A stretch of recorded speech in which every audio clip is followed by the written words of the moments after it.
আসসালামু আলাইকুম, সকলকে স্বাগতম AG wall educational teach and মিউজিকে। আজকে আমরা আলোচনা করব দণ্ডবিধি 471 ধারা সম্পর্কে। দণ্ডবিধি 471 ধারাতে আলোচনা করা হয়েছে জাল দলিলকে খাঁটি হিসাবে কিভাবে ব্যবহার করা হয় এবং তার কি শাস্তি হতে পারে।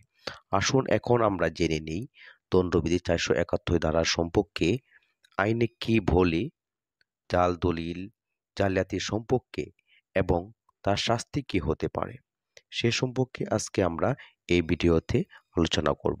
চলুন কথা না বাড়িয়ে আমরা মূল আলোচনায় চলে আসি। যারা এখনো আমার চ্যানেলটি সাবস্ক্রাইব করেন নাই, সাবস্ক্রাইব করে দেবেন। আপনারা দেখছেন as a wall educational teach and music channel.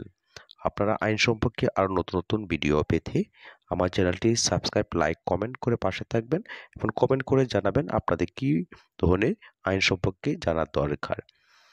জাল দলিলের করার শাস্তি কি হতে পারে, আইনের ব্যাখ্যায় কি বলে, আসুন সে সম্পর্কে আজকে আমরা জেনে নিই।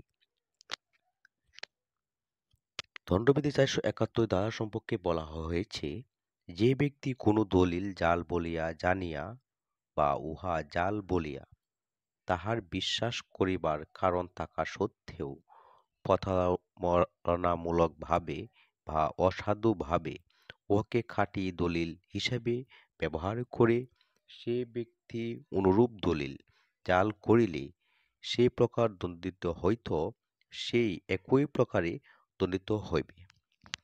এটা হচ্ছে আইনের ভাষ্য। আইনের ভাষ্য ছাড়া মূলত কথা হলো, যদি কোনো ব্যক্তি জাল দলিলকে খাঁটি দলিল হিসেবে ব্যবহার করে, সেটাই হচ্ছে দণ্ডবিধি 471 ধারার আলোচনা। এখন আমরা দণ্ডবিধি 471 ধারা বিশ্লেষণ সম্পর্কে জেনে নিব। আলোচ্য ধারা জাল দলিলকে বিশুদ্ধ বলিয়া ব্যবহার করিবার অপরাধে দণ্ডের বিধান করা হয়েছে। যে ব্যক্তি কোনো দলিলকে জাল বলিয়া জানে বা বিশ্বাস করে অথবা জাল বলিয়া বিশ্বাস করিবার যথেষ্ট কারণ থাকা সত্ত্বেও উহাকে খাঁটি বলিয়া ব্যবহার করে বা ব্যবহার করিবার উদ্যোগ গ্রহণ করে, সেই ব্যক্তি দণ্ডবিধি 471 দ্বারা বিধান অনুযায়ী দণ্ডিত হইবে। জালিয়াতির অপরাধে দণ্ডবিধি 465 ধারায় 2 বছরের কারাদণ্ড বা জরিমানার বিধান রহিয়াছে। একই পরিমাণ দণ্ড 471 ধারার ক্ষেত্রেও প্রযোজ্য হইবে। যখন সাক্ষ্য নাই যে আসামি তর্কিত সার্টিফিকেট সম্পর্কে জানিত, নতুবা তিনি উহা তাহার পদোন্নতির জন্য ব্যবহার করিয়াছেন, তখন শুধু দলিলটি জাল এই কারণেই এই ধারার অধীনে অপরাধ প্রতিষ্ঠিত হয় না। 57 DLR 711। এখানে জাল দলিল সম্পর্কে পূর্ণ আলোচনা করা হলো বিশ্লেষণ সহ।